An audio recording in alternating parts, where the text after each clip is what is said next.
Hello friends, इस video में आपका स्वागत है।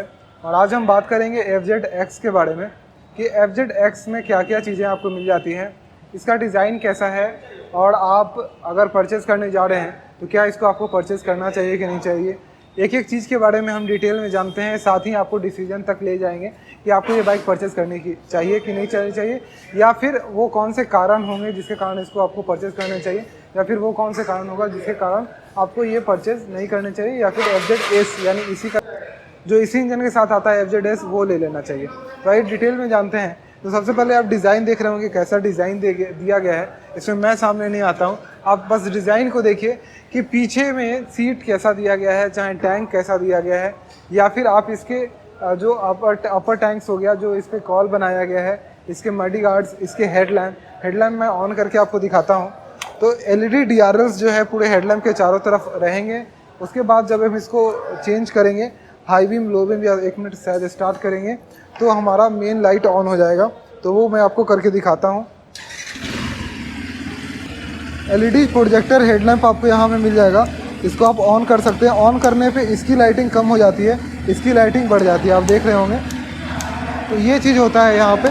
तो और हाई बीम लो बीम भी दिया हुआ है, देखते हैं ये किस तरीके से वर्क करता है। आप देख रहे हैं इसी LED प्रोजेक्टर में सेम चीज़ वर्क कर रहा है, हाई बीम लो बीम।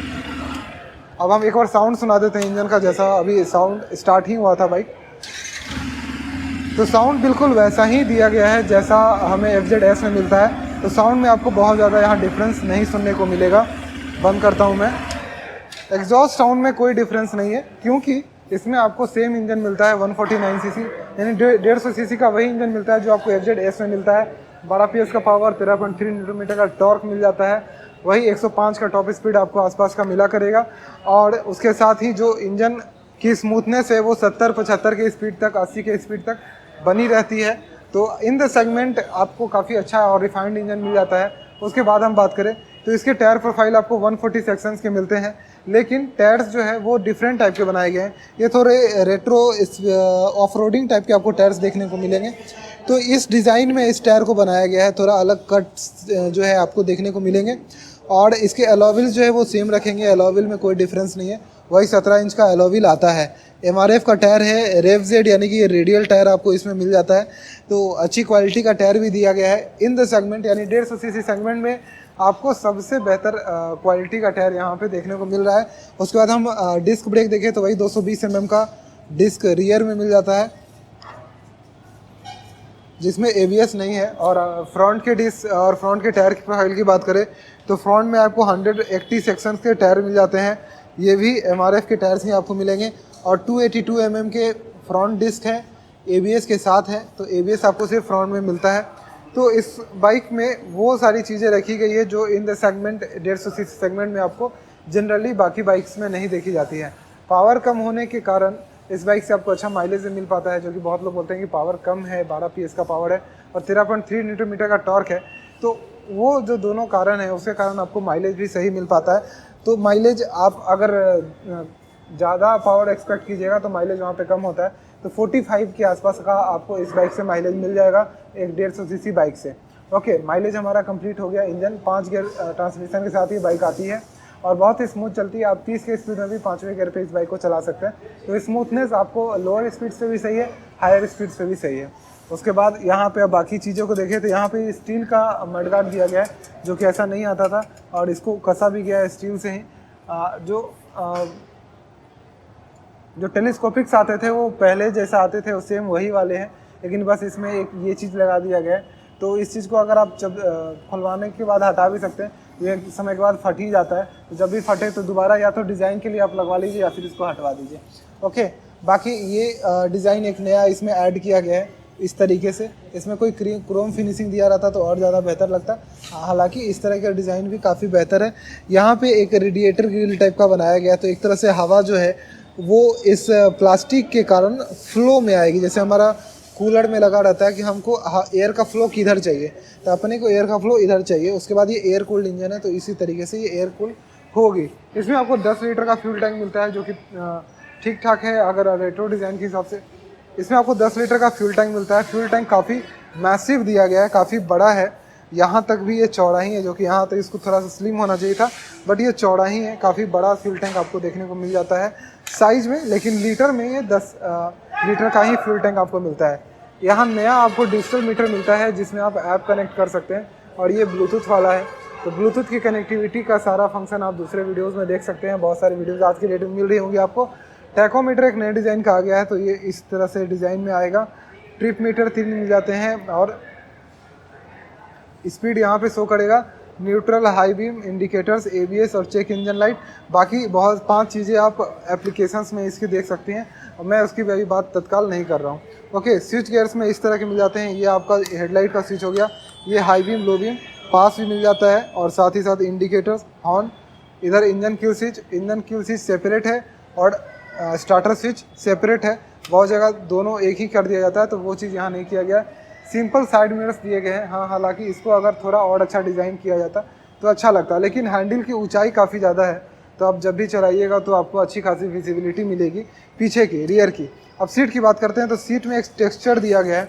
मैं इसको निकालने की कोशिश करता हूँ, पता नहीं। ओके, सीट में एक टेक्सचर दिया गया है, जो कि ऐसे राउंड राउंड लाइन बनाया गया है।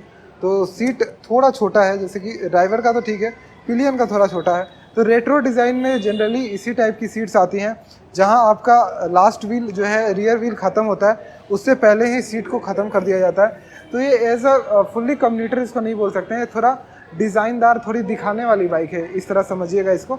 ये एक दिखाने वाली बाइक है कि हम 10 आदमी को दिखा रहे हैं कि भाई मेरे पास कुछ यूनिक बाइक है, तो उस सेगमेंट में ये बाइक आ जाती है। अगर लेफ़्ट साइड की प्रोफाइल की बात करें, लेफ़्ट साइड में देखेंगे तो यहाँ पे साड़ी गार्ड दिया गया है, और ये अच्छे खासा कवर किया गया है ताकि लेडीज़ बैठे तो उसका दुपट्टा, साड़ी ये सब ना आए। तो उसके लिए जो टायर हगर है, इसको यहीं से इंक्रीज़ करते हुए यहाँ तक लेके आया गया है। तो चैन से एक तरह से आपको सेव करने की कोशिश की गई है। साड़ी गार्ड भी यहाँ पे दिया गया है, एक यहाँ पे भी मड गार्ड दिया गया है, और यहाँ पे भी टायर हगर दिया गया है। तो कोशिश कम किया गया है कि जो पीछे के पानी के छींटे हैं आप तक पहुँचे। उसके बाद ये आप एक देख सकते हैं जहाँ पे आप पैर रख सकते हैं, और इसका डिज़ाइन इस तरीके से किया गया है, कुछ नया डिज़ाइन है ये। बाकी अगर साइड स्टैंड है तो इसमें कट ऑफ स्विच लगा गया है कि आप सिर्फ न्यूट्रल, साइड स्टैंड लगा है तो सिर्फ न्यूट्रल में ही बाइक स्टार्ट होगी। साइड स्टैंड लगे में आप किसी गियर में बाइक को स्टार्ट नहीं कर सकते हैं। ओके, आप उसके बाद यहाँ पे देखिए सेंटर स्टैंड, ये सब चीज़ आपको मिल ही जाता है। ये अभी आपको स्टील का ही मिलता है ताकि आपके इंजन पे कम से कम गंदगी पहुँचे। और उसके बाद हम बात करेंगे अब इसके सीट्स हाइट की। सीट हाइट की बात करें तो ऑफिशियली FZS से इसका सीट हाइट ज़्यादा आता है 20 mm, जो कि ये 810 mm की है। लेकिन मुझे बैठने में ऐसा कुछ फील नहीं हो रहा है कि 810 mm की है। तो एज अ 5.5 इंच या उससे ऊपर कोई भी इस बाइक को चला सकता है आराम से। 5.4 अगर बहुत ज़्यादा हेल्दी हैं तभी चला सकते हैं, अदरवाइज़ उनको थोड़ी दिक्कत आएगी इस बाइक के साथ अगर वो चलाएँगे। तो आप मेरे बैठने के बाद आप देख सकते हैं कि पीछे कितना स्पेस आपको मिल रहा है, कि आप इस बाइक में किसको बैठा सकते हैं, किसको नहीं बैठा सकते हैं, कितना स्पेस मिल रहा है। उसके अलावा एक और पॉइंट मैं आपको बताना चाहूँगा, इस बाइक में एक 12 वोल्ट का जो है चार्जिंग सॉकेट दिया गया है। इससे आप बहुत सारे काम कर सकते हैं। तो मुझे एक नया चीज़ ये, और ये अच्छा लगा मुझे कि इस तरह का दिया गया है, क्योंकि आजकल बहुत लोग टूर के पर्पज़ से बाइक को देखते हैं कि अगर हम बाइक ले रहे हैं तो थोड़ा टूर करें, और लोगों के एक जुनून आ गया है कि अब टूर करना कंपलसरी है, बिना घूमे जीवन नहीं चलेगा। तो उस अनुसार एक सॉकेट आ जाता है 12 वोल्ट का मोबाइल सॉकेट। तो आप अगर यहाँ पे मोबाइल होल्ड करते हैं मैप और नेविगेशन के लिए, तो आप अपने मोबाइल को आराम से चार्ज कर सकते हैं, या फिर 12 वोल्ट के सॉकेट में आप 2-3 मोबाइल भी एक साथ चार्ज कर सकते हैं। उसका फ़ायदा ज़रूर आपको मिलेगा। इसका प्राइस रखा गया है ऑन रोड पटना की अगर बात करें तो ये 1,40,000 समथिंग आती है ब्लूटूथ कनेक्टिविटी वाली, और अगर नॉर्मल वेरिएंट आप लेते हैं बिना ब्लूटूथ वाली तो 1,38,000 आती है। पटना का मैं ऑन रोड प्राइस आपको बता रहा हूँ। और अगर आप FZ से इसकी तुलना करेंगे कि कितना कम ज़्यादा मतलब डिफरेंस कितना आ रहा है, तो 1,29,000 समथिंग में FZ ब्लूटूथ वाला वेरिएंट आ जाता है। तो आपको 11,000 रुपये में क्या डिफरेंस आएगा, एक नया डिफरेंट मॉडल आपको मिलेगा, रेट्रो डिज़ाइन मिलेगा, नया स्पीडोमीटर मिलेगा, और बाकी ऐसा कोई डिफरेंस नहीं है। चेचिस डायमंड फ्रेम ये भी है वो भी है, आपको सेम इंजन इसमें आपको मिल जाता है। सीट हाइट अगर आपको थोड़ा ज़्यादा चाहिए FZ से तो आप इसकी तरफ आ सकते हैं। सीट का कशन जो है वो थोड़ा सा ज़्यादा बेहतर है FZS से। बाकी और कोई ऐसा मेजर डिफरेंस मुझे नहीं लगता है कि बोलना है। अगर आपको एक नया मार्केट में कुछ नए चीज़ की तलाश में है, नए 150 सीसी सेगमेंट में नए बाइक की तलाश में है, तो आप इस बाइक की तरफ आ सकते हैं।